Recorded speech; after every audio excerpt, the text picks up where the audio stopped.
Oke, puji Tuhan, selamat malam Bapak Ibu Saudara. Selamat berjumpa kembali dalam acara online discipleship pada malam hari ini. Saya bersyukur ya, kita bisa terus melakukan kegiatan dalam online discipleship ini, walaupun melalui Zoom meeting.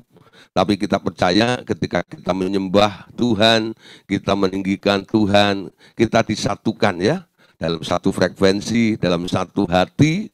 Walaupun tempatnya berbeda, kotanya berbeda, tapi hati kita sama di hadapan Tuhan, yaitu hati yang lapar dan haus akan Tuhan. Dan malam hari ini semuanya siap untuk dikenyangkan oleh kebenaran-kebenaran firman Tuhan. Amin. Nah, Bapak Saudara, malam hari ini kita akan melanjutkan materi pelajaran kita. Ya, masih membahas tentang hal kemurnian. Ya, tentang hal kemurnian. Saudara, tadi malam sudah saya katakan bahwa kemurnian ini dari kata murni, ya. Nah, Tuhan mau kita menjadi murni, sama seperti Allah Bapa sendiri yang murni. Kita yang menjadi miliknya, pengikutnya, yang nantinya juga akan kembali berkumpul bersama dengan Dia, harus menjaga kemurnian itu. Kemurnian adalah hal yang harus menjadi satu prioritas yang diperhatikan dalam kehidupan kita ya. Sejak dosa menguasai dunia ini, dosa membuat manusia jadi terkontaminasi. Sehingga ada campuran. Karena adanya campuran itu menjadikan manusia jadi nggak murni, saudara. Nah, sekarang Tuhan Yesus dan Roh Kudus mulai bekerja dengan kuasanya untuk apa? Untuk mengembalikan kualitas kemurnian itu di dalam diri kita sebagai manusia ya. Lah, berbagai macam cara dilakukan ya. Tadi malam sudah ada sedikit ya yang kita bahas bagaimana rencana Allah untuk memurnikan setiap kita. Lanjutannya malam hari ini kita akan melihat ya bagaimana Tuhan memurnikan kita. Ternyata ada satu sarana yang Tuhan mau gunakan untuk menjadikan kita murni ya. Apa itu? Ya, namanya penderitaan. Ya, penderitaan dan pemurnian itu seperti ya, dua sisi mata uang yang tak bisa dipisahkan. Kalau Anda mau dimurnikan, mengalami kemurnian menjadi murni, Anda nggak bisa menghindari atau menolak yang namanya penderitaan. Kenapa harus penderitaan? Di sini Allah Bapa mengatakan begini, aku ingin mengajarkan lebih banyak lagi tentang kemurnian. Ya, jadi ini pelajaran yang sangat-sangat penting untuk kita pahami dan perhatikan. Sehingga Bapak katakan, aku ingin mengajarkan lebih banyak lagi tentang kemurnian. Apa yang akan diajarkan Allah Bapa? Ya, dia mengambil gambaran seperti ini. Seperti halnya mutiara yang paling murni di dunia ini ya, itu dihasilkan oleh keberadaan kotoran. Jadi boleh disimpulkan bahwa tidak ada kotoran, tidak ada mutiara. Atau kalau dibalik, tidak akan ada mutiara kalau tidak ada kotoran. Ya, saudara, nggak ada orang seneng namanya kotoran. Nggak ada orang seneng ya kotoran tuh. Jadi kalau Anda lihat barang kotor atau apa, cepat cuci, ya.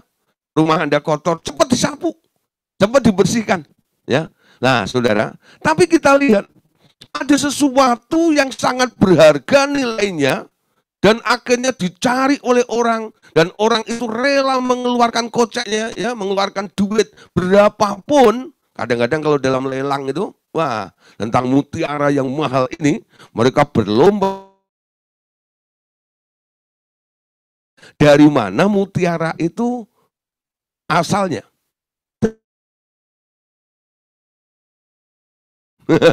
Kalau nggak ada kotoran, nggak ada mutiara. Nah, saudara, di sini ini gambaran yang Bapak berikan kepada kita. Banyak orang alergi dengan namanya penderitaan, bukan? Semua orang nggak mau menderita, maunya happy, ya. Sehingga gereja sekarang menjual happiness, ya. Nilai salib itu sudah tidak lagi sering diberitakan di dalam gereja Tuhan. Karena bicara salib, itu bicara sesuatu yang dipotong. Kehendak Allah memotong kehendakmu, itu namanya salib. Ya. Nah, keinginanmu dipotong dengan keinginannya Allah. Sehingga keinginan dan kehendak Allah yang akan terlaksana, yang akan terjadi. Itu salib. Dan ketika hal itu terjadi, pasti Anda yang sedang punya keinginan, ada yang sedang punya kehendak macam-macam itu, Anda menderita, bukan? Tapi, kalau Anda merelakan, dan setelah kehendak Allah itu terjadi, kehendak Allah itu yang terbaik, bukan? Kehendak Allah itu yang termulia. Lebih indah daripada kehendakmu, lebih indah daripada keinginanmu. Amin. Tapi ketika keinginan dan kehendakmu itu dipatahkan, nggak enak, bukan? Nah, Anda harus menderita. Nah, saudara, ketika orang-orang diminta untuk meninggalkan, membuang keinginannya diganti dengan keinginan Allah, nggak banyak orang merespon di sini. Ya, banyak orang pengen menemukan mutiara, ya hasilnya seperti mutiara, tapi dia nggak mau masuk di dalam kotoran itu. Ya, mutiara muncul karena adanya sebuah kotoran itu, ya. Nah, selanjutnya di sini kita lihat. Bapak menjelaskan lagi. Kemurnian manusia dihasilkan oleh keberadaan penderitaan dalam kehidupannya. Tidak ada manusia yang menyukai penderitaan. Tetapi tanpanya kita tidak akan mendapatkan manusia yang murni. Jadi dalam rangka memurnikan manusia ini, Allah menggunakan satu sarana, namanya suffering, penderitaan. Ya, memang ada dua tipe, ya, gulungan jenis penderitaan. Ada penderitaan yang terjadi karena kesalahan Anda. Tapi ada penderitaan karena kehendak Tuhan. Ya, ketika Anda sudah bisa mendeteksi bahwa penderitaan itu karena kehendak Tuhan, Anda jangan tolak. Jangan buang. Anda terima penderitaan itu sebagai anugerah. Terima kasih Tuhan. Aku boleh menderita. Ya. Terima kasih Tuhan atas penderitaan ini.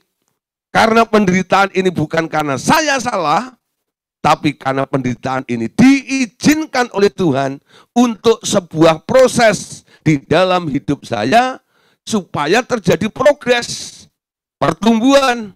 Ya, hidupku akan dibuat semakin indah di hadapan Tuhan dengan penderitaan-penderitaan ini. Nah, saudara, lebih jauh, ya, Tuhan akan menemukan kualitas yang murni di dalam diri manusia ini melalui ujian penderitaan-penderitaan itu. Tapi saudara, jangan khawatir. Ketika Tuhan mengizinkan penderitaan itu terjadi dalam kehidupan Anda jangan berpikir bagaimana kalau saya jatuh, bagaimana kalau saya kalah, bagaimana kalau saya hancur. Semua yang diizinkan oleh Allah, penderitaan-penderitaan yang diizinkan oleh Allah sudah diukur oleh Allah. Amin. Sudah ditimbang oleh Allah, tidak pernah melampaui kapasitas Anda. Kalau Anda mampu mengangkat 100 kg, ya, penderitaan yang Tuhan izinkan terjadi dalam diri Anda tidak lebih dari 100 kg, ya. Nah, tapi namanya berat itu tetap Anda rasakan, ya. Nah, orang yang mampu mengangkat, tapi karena dia enggan, sudah bosen, sudah nggak suka, walaupun cuma 5 kg, padahal dia bisa mengangkat 100 kg, dia tetap ngomel, betul? Benar nggak maksud saya? Karena dia nggak suka, bukan nggak kuat, bukan nggak mampu, karena dia nggak mau. Ih, gitu ya, nenteng barang kecil aja gitu, dia merasa berat, bukan karena dia nggak kuat, saudara. Ya, jadi setiap penderitaan yang diizinkan oleh Allah itu sudah difilter, sudah disaring, sudah diukur, nggak akan melebihi kapasitas Anda. Amin. Nah, ini kelanjutannya, sharing daripada Bapak, ya. Penderitaan adalah sesuatu yang diberikan dalam batas ukuran tertentu Seperti yang engkau tahu, bahwa tidak ada seorang pun yang dicobai melampaui batas mereka. Bapak katakan, aku memimpin semua orang ke dalam sekolah ini dalam kebijaksanaanku.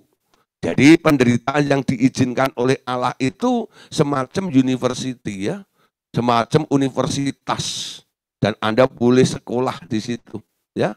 Memang Anda didorong, dijerumuskan, dipimpin ya ke dalam sekolah penderitaan ini. Ini kebijaksanaan dia. Aku tidak akan meletakkan seseorang ke dalam pencobaan yang berlebihan di luar kekuatan mereka. Ya, jadi perhatikan, camkan baik-baik. Kalau penderitaan itu diizinkan oleh Tuhan, Anda dijamin bisa untuk mengatasinya. Ya, kenapa? Tak pernah lebih dari kekuatanmu. Amin. Nah, saudara, ini untuk orang-orang yang ada di dalam rencana Allah, yang hidupnya sedang diproses, dan Tuhan punya rencana di dalam kehidupannya.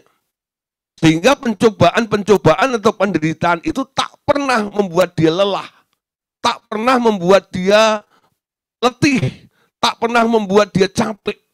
Ya, selalu excited. Kenapa? Karena ada Tuhan di situ.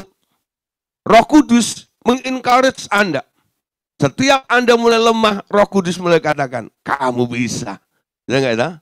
Aku bantu, aku tolong. Kalau macam Roh Kudus selalu menghibur, menolong dalam setiap kita, ya, sehingga kita tidak pernah kehabisan akal.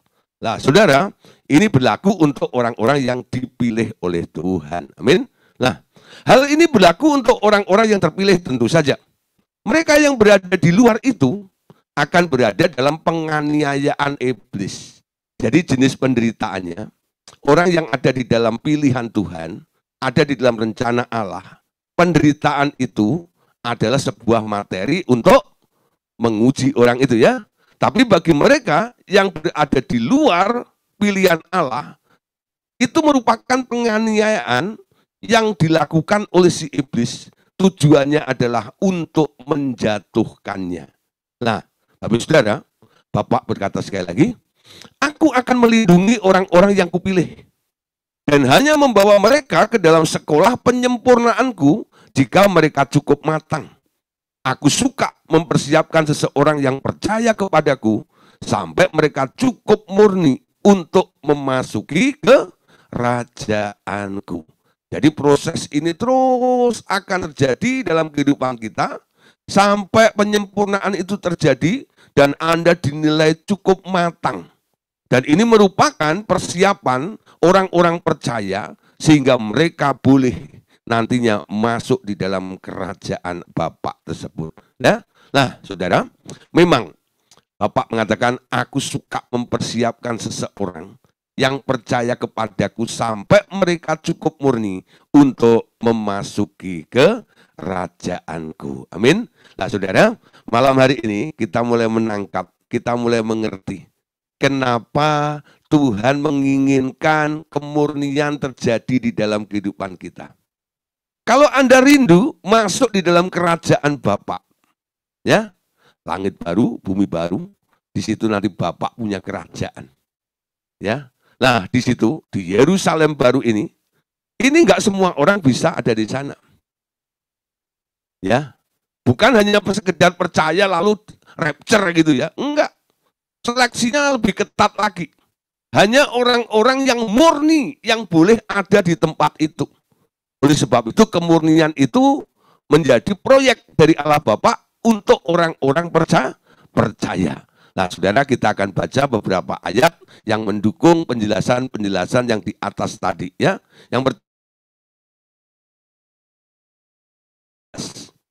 Ini ayat yang menjelaskan bahwa semua penderitaan yang kita alami tidak pernah melebihi kapasitas kita. 1 Korintus 10 ayat 13 katakan, pencobaan-pencobaan yang kamu alami ialah pencobaan-pencobaan biasa. Amin. Yang tidak melebihi kekuatan manusia. Sebab Allah setia dan karena itu Ia tidak akan membiarkan kamu dicobai melampaui kekuatanmu. Pada waktu kamu dicobai, Ia akan memberikan kepadamu jalan keluar sehingga kamu dapat menanggungnya. Amin. Jadi penderitaan yang kita alami adalah pencobaan atau penderitaan biasa. Amin. Kata biasa itu seperti apa sih? Seperti Anda makan sehari 3 kali. Ya, itu biasa. Amin. Kalau makan 10 kali itu namanya luar biasa.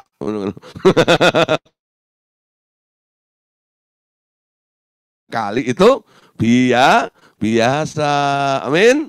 Nah, jadi kalau tuh firman Tuhan katakan, pencobaan-pencobaan yang kamu alami adalah pencobaan biasa.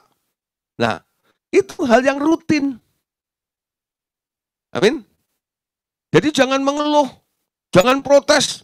Tuhan, kenapa setiap hari ada penderitaan di dalam diri saya? Loh,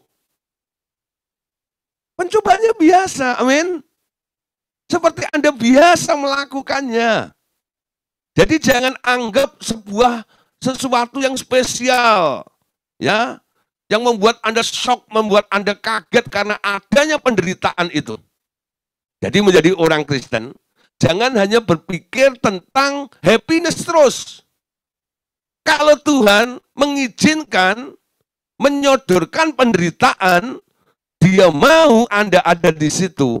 Anda siap kapan saja. Amin. Saya mau ikut Yesus. Saya mau ikut Yesus sampai selama-lamanya.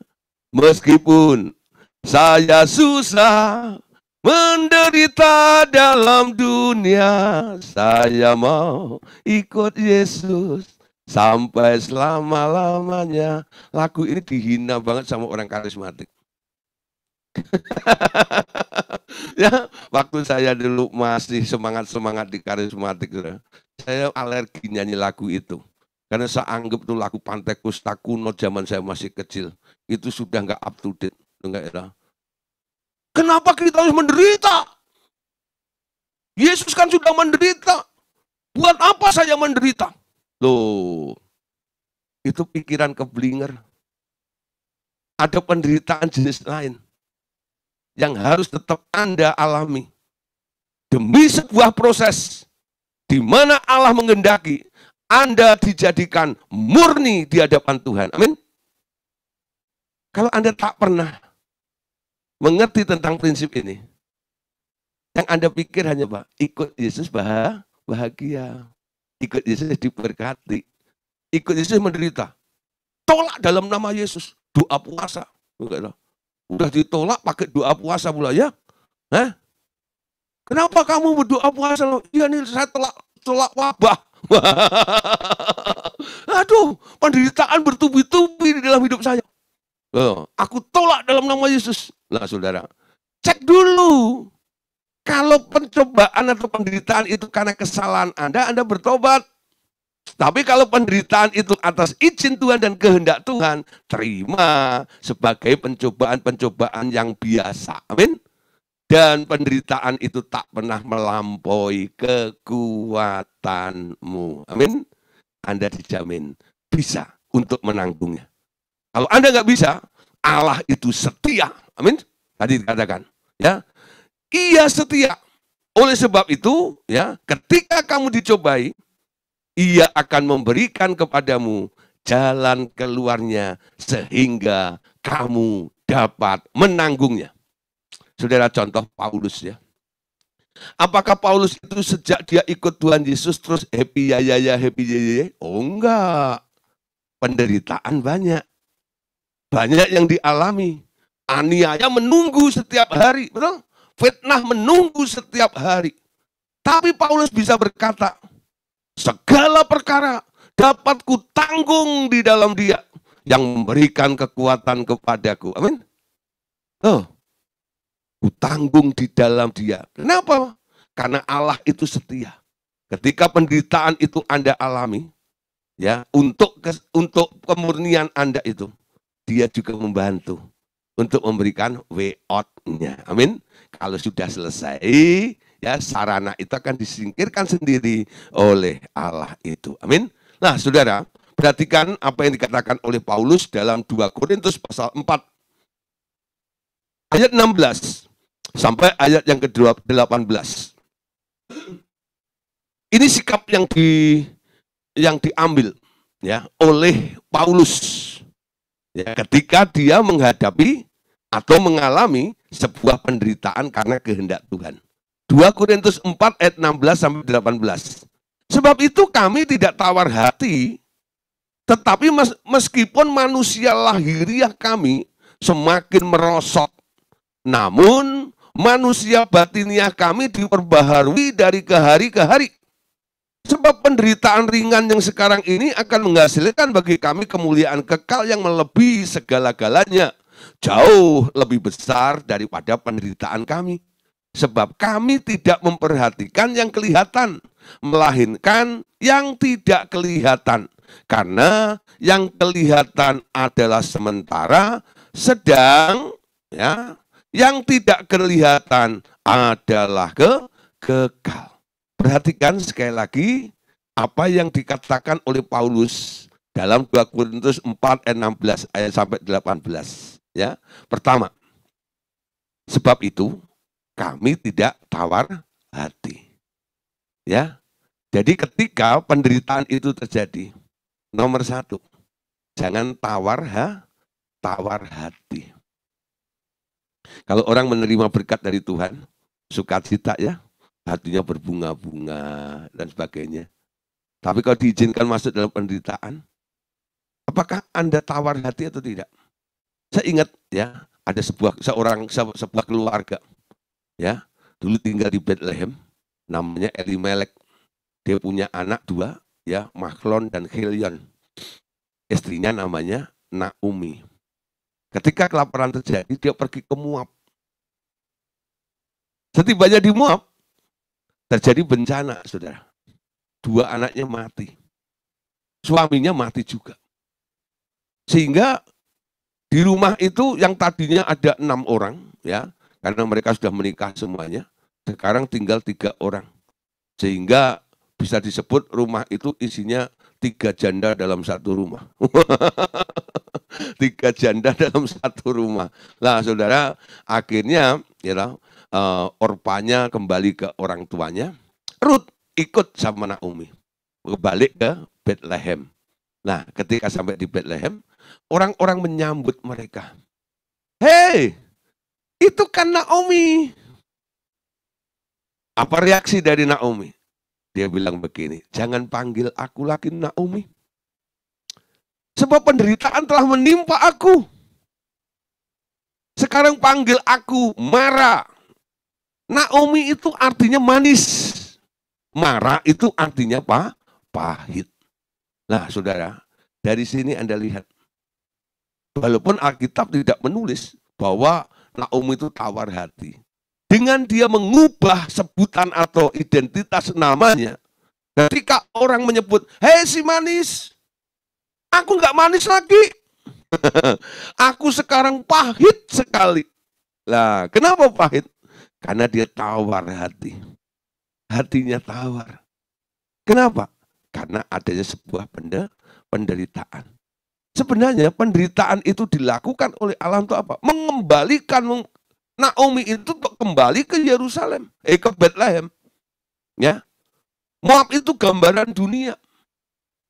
Nah, saudara, ketika Tuhan mau memulihkan dalam kehidupan kita, proses terjadi di dalam kehidupan kita. Jaga yang pertama, hatimu jangan sampai tawar. Meskipun manusia lahiriah kami semakin merosot, namun manusia batiniah kami diperbaharui dari hari ke sehari. Itu yang dikatakan Paulus. Dia tidak memperhatikan merosotnya dagingnya. Ya. Tapi yang diperhatikan adalah pertumbuhan imannya. Pertumbuhan rohaninya. Amin. Nah, sekarang orang itu kan hanya melihat gini. Kalau ikut Tuhan, tandanya berkenan itu pasti duitnya banyak. Rumahnya banyak. Betul enggak ya? Kaya seperti itu loh. Ya. Nah, saudara, ukurannya materi. Kalau Anda ikut Tuhan, lalu hartamu mulai berkurang mungkin. Apakah Anda tawar hati ikut Tuhan? Ini gambaran seperti Paulus ya. Meskipun manusia lahiriah kami semakin merosot, namun manusia batiniah kami semakin diperbaharui dari sehari ke sehari. Amin. Jadi ukurannya bukan bertambahnya materi di dalam hidup Anda. Bagaimana kualitas iman Anda, bagaimana kualitas pengiringan Anda kepada Tuhan, bagaimana kasihmu kepada Tuhan itu kan di sini. Ya. Jadi jangan hanya terpengaruh tanda Anda mengalami perkenanan Tuhan itu kalau hidupmu melimpah ruah. Belum tentu, saudara. Ya, tapi bukan berarti ikut Tuhan nggak mengalami kelimpahan. Tapi kalau target Anda, mata Anda hanya melihat melimpahnya harta Anda, itu menjadi standar bahwa Anda berkenan kepada Allah, Anda sudah keblinger. Ya, saudara, yang penting di sini adalah melihat tentang rohnya dulu itu loh. Ya. Ayat 17 dikatakan sebab penderitaan ringan yang sekarang ini akan menghasilkan bagi kami kemuliaan kekal yang melebihi segala-galanya, jauh lebih besar daripada penderitaan kami, sebab kami tidak melihat yang tidak kelihatan, karena yang kelihatan itu sementara dan yang tidak kelihatan itu kekal. Amin. Ayo saudara, malam hari ini kita punya tekad, punya pengertian, punya prinsip sama seperti Paulus. Penderitaan itu enggak berat. Paulus bilang, ya, yang pertama kali tadi pencobaanmu adalah pencobaan biasa. Yang kedua Paulus katakan, penderitaan itu penderitaan ringan. Amin. Istilahnya jangan diubah. Pak Gideon, pencobaanku luar biasa. Salah ngomong bro. Salah ngomong sis. Salah ngomong nyonya. Ya. Kalau ada orang mulai ngomong penderitaanku luar biasa. Koreksi. Siapa bilang penderitaanmu luar biasa? Baca 1 Korintus 10 ayat 13. Baca ulang-ulang sampai ngerti. Pencobaan-pencobaan yang kami alami adalah pencobaan biasa. Amin. Jangan diubah menjadi luar biasa. Yesusnya yang luar biasa. Amin. Pencobaanmu biasa. Amin. Nah, yang kedua, ya, penderitaan yang Anda alami bukan penderitaan yang berat, tapi penderitaan yang ringan. Mulutnya harus benar ngomongnya. Amin. Amin, Bu Sugianto. Penderitaannya ringan. Halo, Pak Andreas Daryanto. Ya, jangan membesarkan masalah. Walaupun bertubi-tubi. Pak Andreas Daryanto orang dipilih oleh Tuhan. Ada di dalam rencana Allah. Proses terjadi untuk sebuah kemurnian. Amin. Meskipun manusia lahiriah kami semakin merosot, manusia batiniah kami diperbaharui dari hari ke hari. Amin. Oleh apa? Penderitaan yang berat ini. Amin. Amin lagi. Ringan. Baru dijelasin. Ya, ditanya, dibalik sedikit aja, sudah salah ngomongnya. Iya toh iki. Ya, tadi kan sudah saya bilang awalnya. Lalu saya balik dikit, penderitaan itu penderitaan berat, amin, amin lagi. Betul nggak itu? Ayo nanti setelah selesai Zoom ini, coba ngomongnya dibenerin ya, ngadep kaca, lalu lihat wajah yang di dalam kaca itu sambil bilang, denger ya, penderitaan itu nggak ada penderitaan berat. Penderitaan itu hanya ringan. Pencobaan-pencobaan itu nggak ada yang luar biasa. Pencobaan itu biasa, gitu nggak? Sampai yang ada di dalam kaca itu bertobat. Amin. Yang di dalam kaca siapa? Ya yang ngomong itu.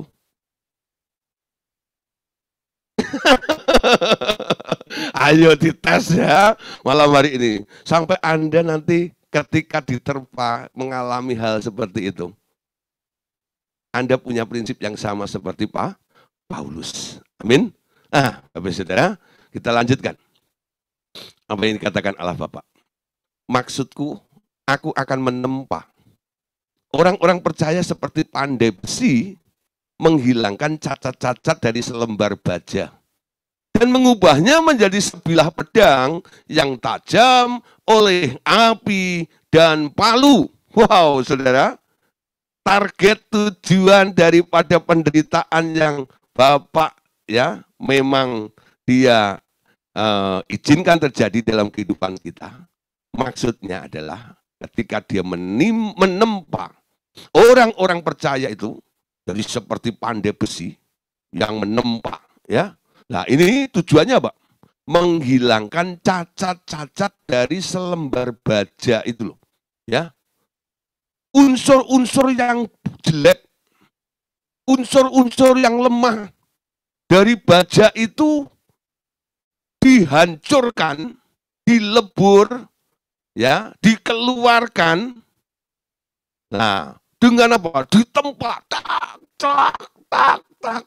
Saudara, kalau Anda jadi besinya itu, dua proses ini membuat Anda mungkin teriak ya, memasukkan ke dalam api yang panas itu, sampai menjadi bara itu. Saudara, gitu ya. Baru kepanasan seperti itu, ya, dikeluarkan, baru berpikir, sudah selesai nih. Ternyata Anda berhadapan dengan palu gada, lu nggak tahu? Digebukin kayak begitu. Apa-apa? Sudah jatuh, tertimpa tangga pula, betul nggak itu? Nah, tapi saudara, maksud tujuan pandai besi itu untuk apa? Ternyata ketika dimasukkan ke dalam api lagi, ditempa lagi, masukkan ke dalam api, tempa lagi. Pandai besi itu sedang membuat sesuatu, ya, atas baja itu. Ternyata dipakai untuk, ya, dibuat untuk sebuah pedang yang begitu indah. Nah, kalau Anda sudah tahu ini, ya, pedang yang bagus segala macam itu, Anda lihat tuh unsur besinya itu bagus sekali ya, nggak ada cacat, nggak ada warnanya mulus dan sebagainya. Apakah itu dicat? Enggak. Itu asli warna baja itu. Ya. Kenapa bisa begitu mulus dan sebagainya? Cacat-cacat di dalam baja itu sudah disingkirkan ketika proses penempaan itu. Nah, ketika sudah menjadi hasil begitu indah, baru semua orang memuji itu ya. Hati-hati kalau Anda mungkin suka memuji Tuhan, ya, yang kelihatannya itu, wah, ini kerinduan kami Tuhan. Ada satu lagu ini, jadikan aku indah yang kau pandang mulia, seturut maumu, dengarlah. Di dalam hidupku, ajarku berharap hanya kepadamu, dan setia kepadamu, Tuhan. Ya, saya tahu, saudara, kan saya kenal siapa yang mengarang itu. Yang ngarang lagu itu sebenarnya masih, ya, maminya itu dulu tim di RTM juga, namanya Bu Yanti. Nah, punya anak namanya Alfi Raja Gugup. Ya, pulang dari Australia ke Indonesia, gabung dengan GPCC, ngarang lagu itu. Kenapa dia ngarang lagu itu? Nggak ada orang tahu kan? Karena saya kenal maminya, saya tahu apa yang sedang terjadi. Dalam pergumulan, dia mau full time atau tetap jadi kerja sekuler. Dia sudah dapat posisi, ya, di pekerjaannya. Tapi panggilan Allah begitu kuat. Ada pergumulan yang luar biasa. Sehingga sampai ada lagu itu. Jadikan aku indah yang kau pandang mulia. Untuk melepas dunia. Masuk dalam panggilan full timer itu. Sepenuh waktu. Sekarang dia jadi hamba Tuhan sepenuh waktu. Ya, Alfi Rajaku itu. Yang ngarang lagu itu. Prosesnya ada. Nah, orang-orang yang menikmati lagu itu kadang-kadang nyanyi dengan ketawa ketiwi itu. Jadikan aku indah yang kau pandang mulia. Nyanyi tanpa mengerti maksudnya. Ini sebenarnya permintaan persetujuan Anda Allah untuk memproses hidup Anda. Amin. Tapi saya omongin begini semua nggak berani nyanyi lagu itu. Bagaikan bejana siap dibentuk. Suka cuma berkat tercurah. Anggur baru tercurah. Gitu ya. Gitu. Tadi malam saya sudah bilang gitu ya. Kalau kita bicara tentang kemurnian nggak banyak orang suka. Ya. Kalau saya bicara tentang way out, solusi hidup, tentang dimuliakan, kalau macam wah antusias ya. Hari ini, ya, ini lebih penting daripada tentang enaknya daging Anda atau hidup Anda di alam materi ini. Tapi tujuannya mulia, yaitu bagaimana Anda bisa nantinya berkumpul dengan Bapa di kerajaannya. Dimurnikan untuk satu tujuan itu.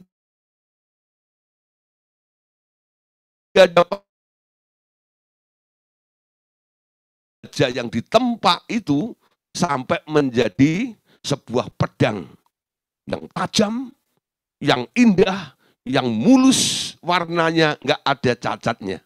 Ya, kenapa? Semua cacat celah itu disingkirkan semuanya. Ya. Nah, saudara, ada beberapa orang yang mengalami proses. Ya, ada dulu lagu tahun berapa itu? Lagunya Tulus Tiada Celah itu ya. Saya sudah agak lupa nyanyinya lagunya itu ya. Tulus Tiada yang celah itu. Saya tahu itu ya. Itu dinyanyikan oleh Tanti Yusefa. Nah, itu ada ceritanya. Ya, tapi saya nggak cerita. Nanti cari sendiri sama itu ya di Google. Tanti, kenapa ada lagu itu? Itu semua orang ada sejarahnya. Ya, orang-orang yang masuk di dalam proses, ya, dalam proses. Nah, saudara, ketika proses itu terjadi, apa yang perlu kita waspadai dan perlu kita lakukan? Ketika proses itu terjadi, janganlah berhenti di tengah proses. Janganlah menjadi lelah dan bosan. Amin. Jadi ketika proses itu terjadi, jangan berhenti di tengah proses itu. Semangat 45 mau diproses oleh Tuhan. Mati hidup untuk Tuhan. Oh, ya. Ya, awalnya sih begitu. Tapi di tengah-tengah saya memperhatikan beberapa orang dulu angkatan kami ini ya, ketika lulus kuliah Alkitab. Wah, saudara, ketika kita menyanyikan lagu Mars pengutusan gitu ya. Ini aku utus aku, wah, gitu ya. Masuk ke ladangmu gitu ya. Kerja buat Tuhan, selalu manisi, ya. Iya tanpa gaji, besok utang lagi. Ya, selalu manisi, ya. Nah, masuk api Pantai Kosta aku punya, semangat 45. Memang ketika mau masuk itu wah, semangatnya luar biasa. Tapi ketika sudah mulai terjun dalam pelayanan, nggak semuanya, saudara, bertahan. Saya ketemu teman saya dulu sekolah Alkitab di Semarang. Ya, hei, kamu sih ini ya? Ya, oh ya. Sekarang pelayanan di mana? Oh, saya udah nggak pelayanan. Sekarang ngapain? Oh, sekarang saya jadi sales. Dulu sales kerajaan surga. Sekarang sales produk dunia. Enggak, sales apa?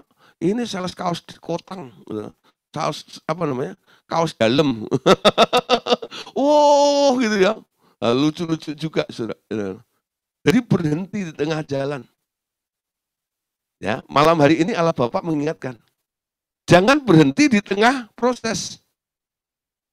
Jadi kalau Anda nggak siap di proses, ya mending persiapkan diri dulu sebelum masuk di proses itu. Ya, jangan menjadi lelah dan bosan ketika proses itu terjadi.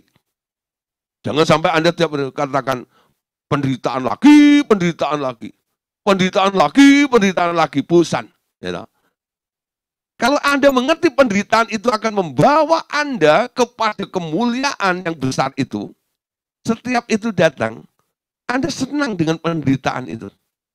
Bahkan Anda bisa berkata kepada penderitaan itu, aku suka banget sama kamu. Wah. Ada yang sudah ngomong gitu sama penderitaan. Kalau dia nggak datang sehari aja Anda cari. Kok nggak datang dia?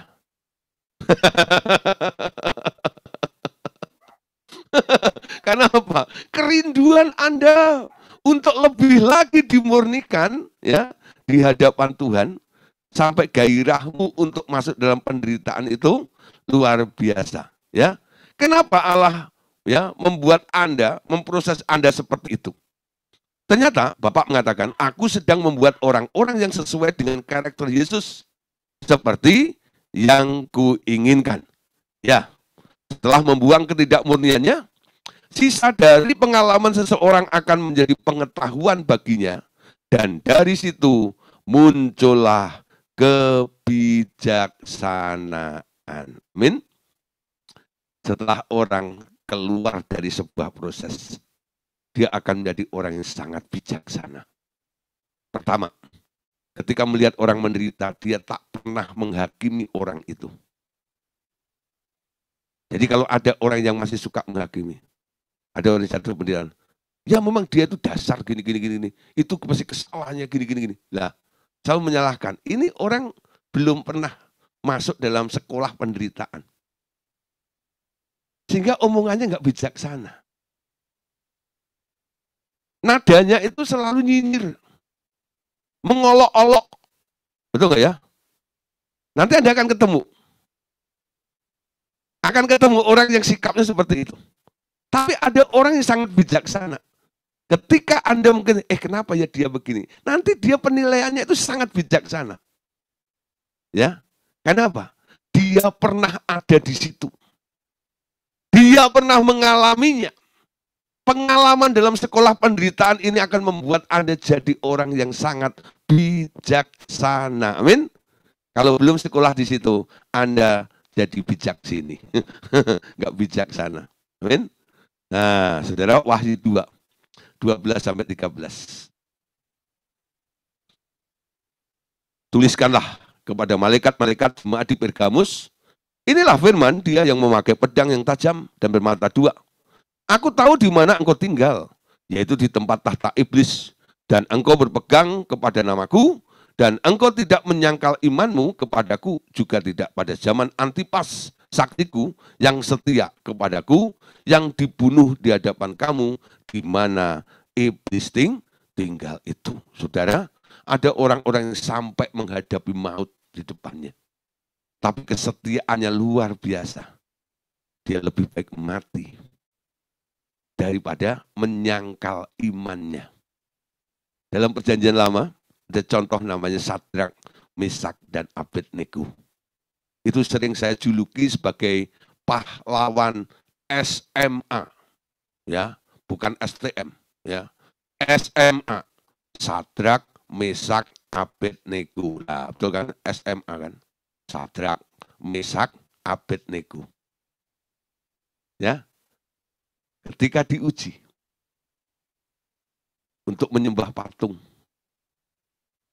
dia bilang sama raja, 1000 kali engkau beri kesempatan aku untuk menyembah patung itu.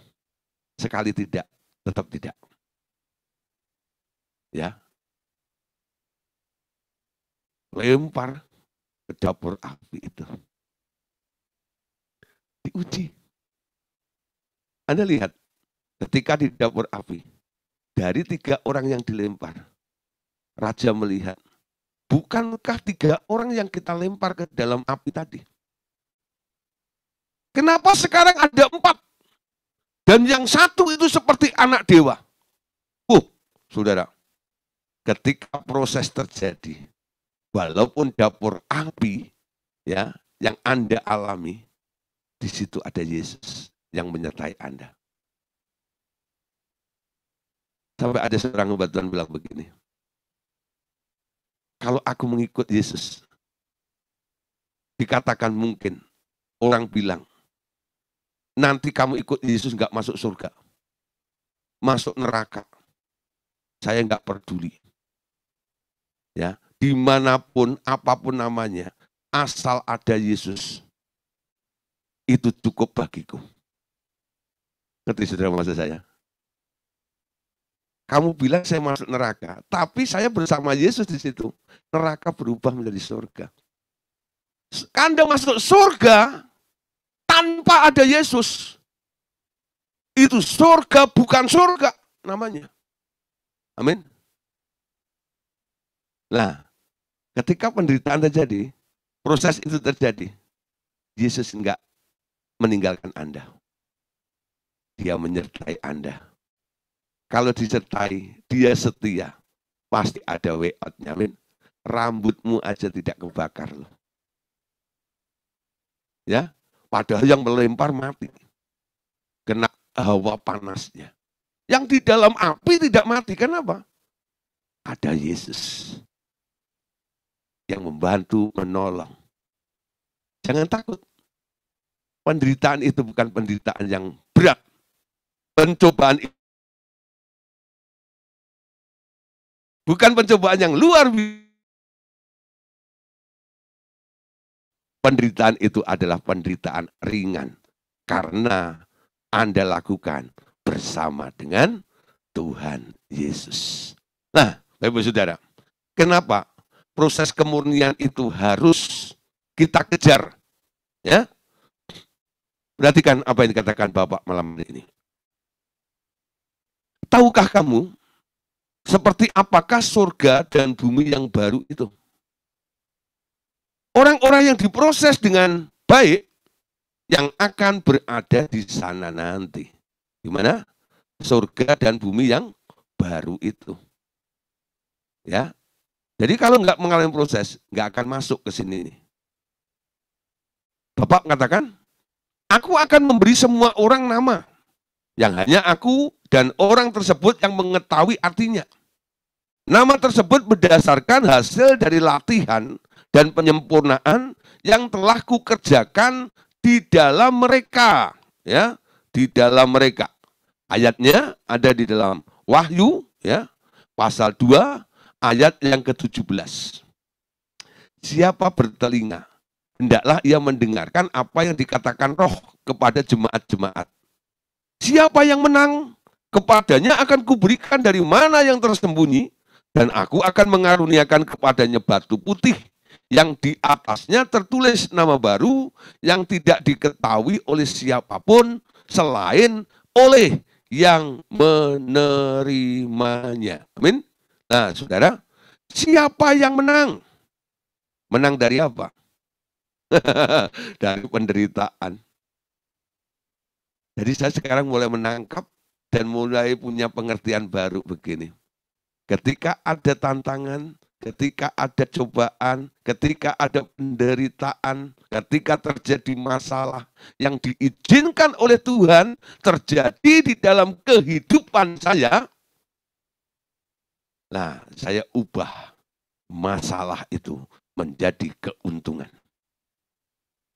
Aku harus tampil menjadi seorang pemenang. Kalau Anda nggak menang, Anda nggak akan memenuhi apa yang ditulis di dalam Wahyu 2 ayat 17. Barang siapa menang, amin. Siapa di sini yang disebut pemenang? Halo? Menang dari apa? Ayo. Angkat tangan, tanya. Menang dari apa?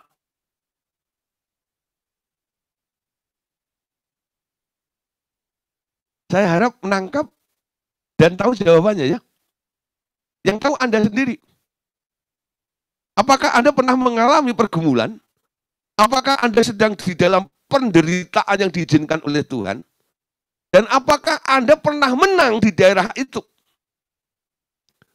Kalau Anda nggak pernah menang, karena ngomel terus, menghindari penderitaan itu, Anda nggak pernah tampil sebagai pemenang, bukan?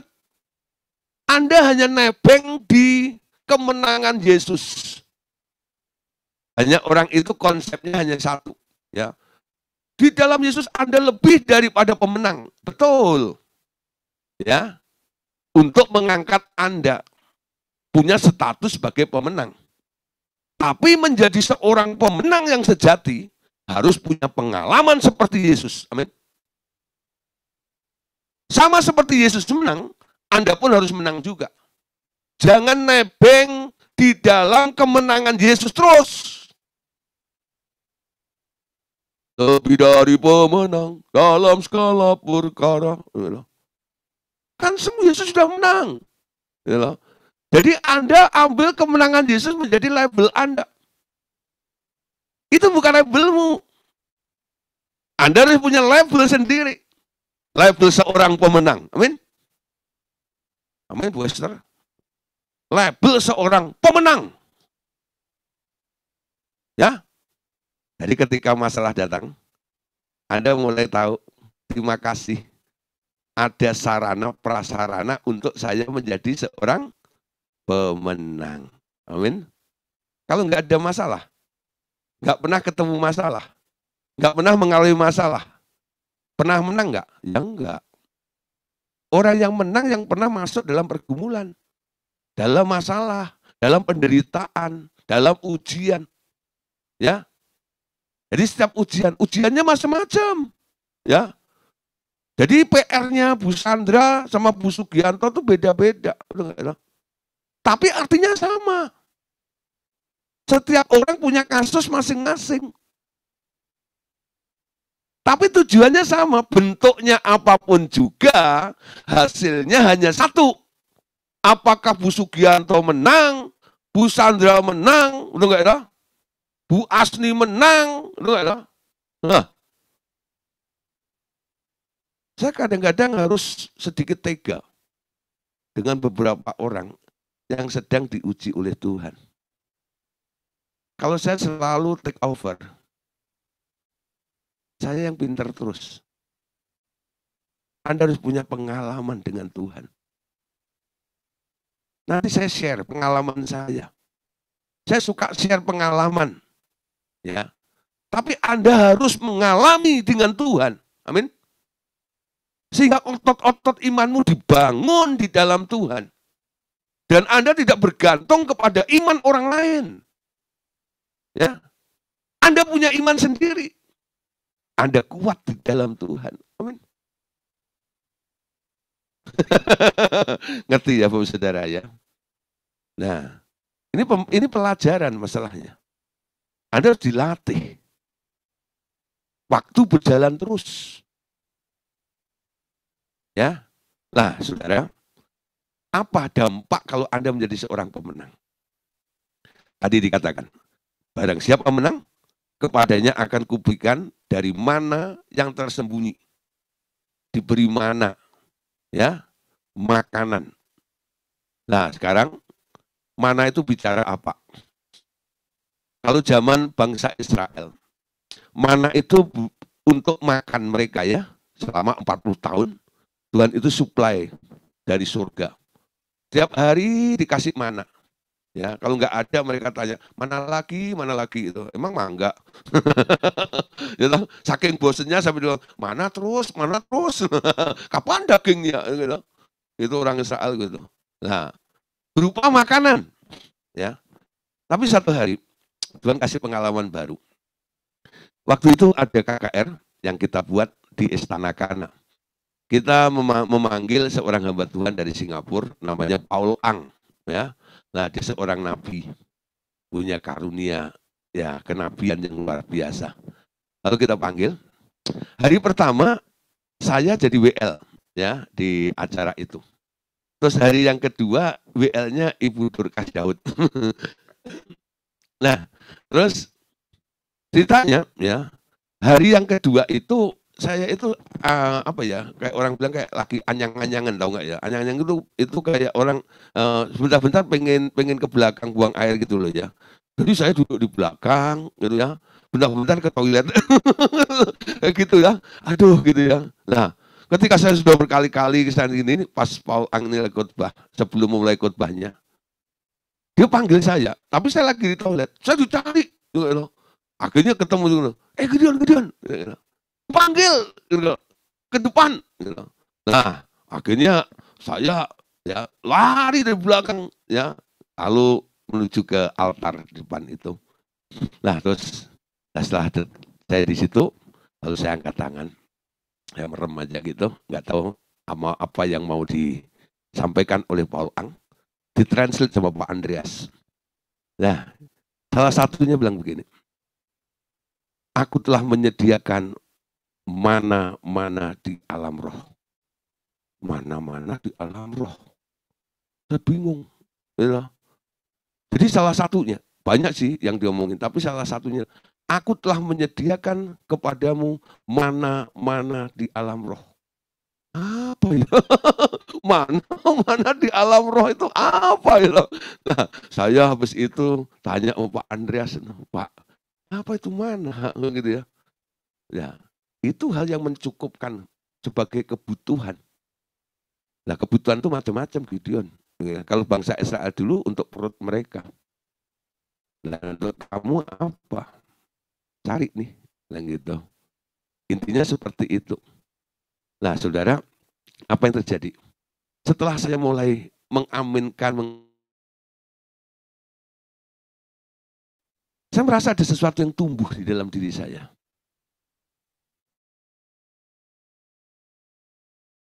Alkitab itu seperti hidup.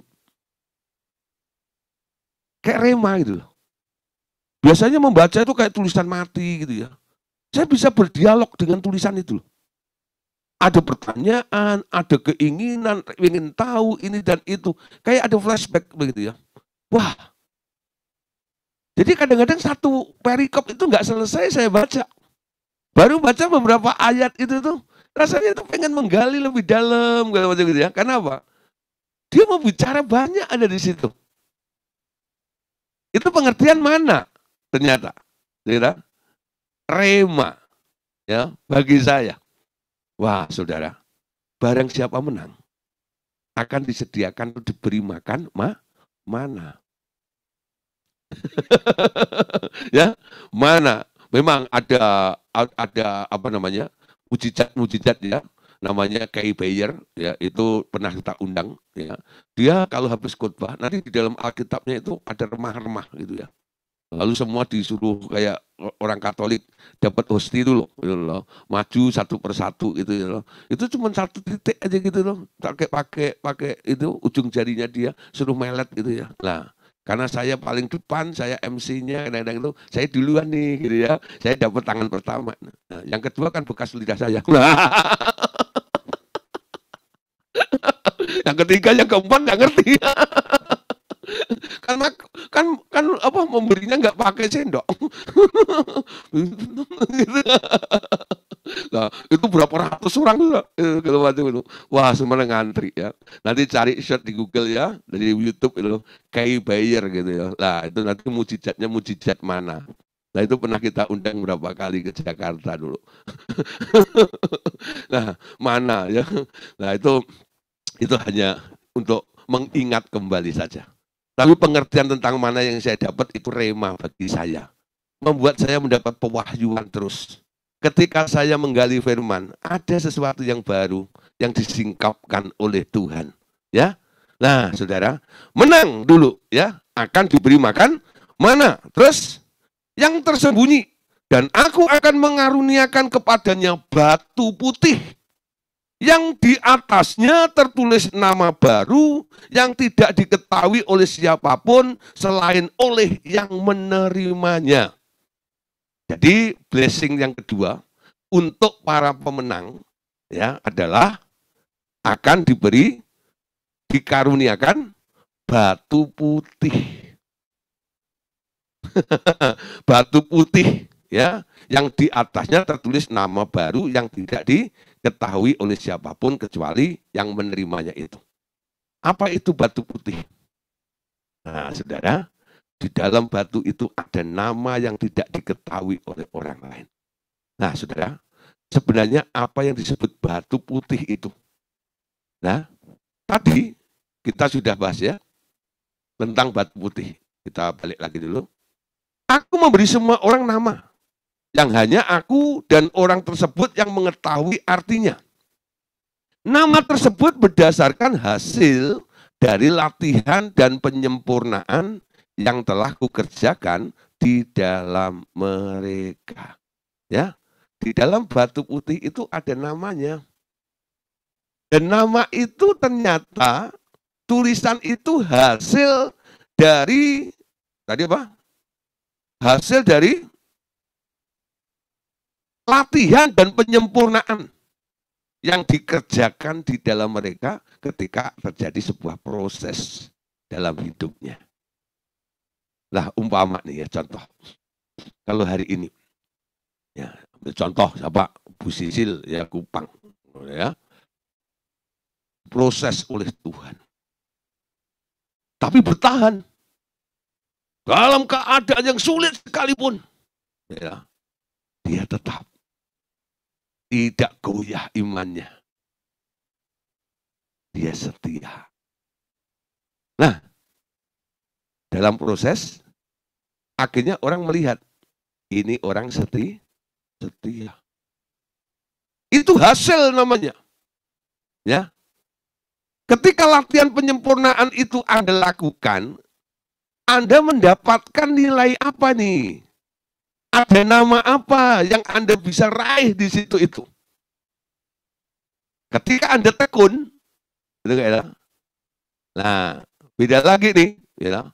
Ketika Anda berani, beda lagi, ya. Nah, sekarang mulai nangkep ya. Anda kira-kira mau nantinya ketika menerima batu putih itu nama apa yang ada di dalamnya?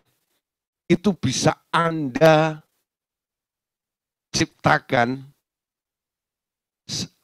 persiapkan mulai saat ini. Amin. Bukan tergantung Tuhan loh. Tergantung Anda merespon saat proses itu terjadi. Kalau Anda bisa mengukir di batu itu, karena Anda setia. Nanti ketika batu itu diberikan, dan Anda lihat di dalamnya, Sisil, ini batu putih, bukan batu akik. Ya. Nah, diterima dari Kupang. Ya, dilihat Bu Sisil. Dalamnya tulisannya setia. Amin. Karena tiap hari ikut Zoom. Bukan karena itu. Ya, nah, setia. Amin. Nggak tahu nanti apa nama yang ada di batu putih untuk Bu Esther Hutomo. Nggak tahu. Ya. Yang tahu Bu Esther Hutomo sama Tuhan. Amin. Di dalam proses itu, Tuhan menemukan apa dalam diri Anda. Ya, ayo mulai. Anda boleh pilih sendiri tulisannya. Aku nanti kira-kira mau disebut apa ya, murah hati gitu ya. Ayo. Jadilah orang murah hati dalam proses itu. Pak Andreas Daryanto, aku mau nanti di batu itu tulisannya sempurna. Wow. Ya. Ayo, Bu Nuraini Hutma. Ya. Aku mau nanti di dalam batu itu tulus, ikhlas.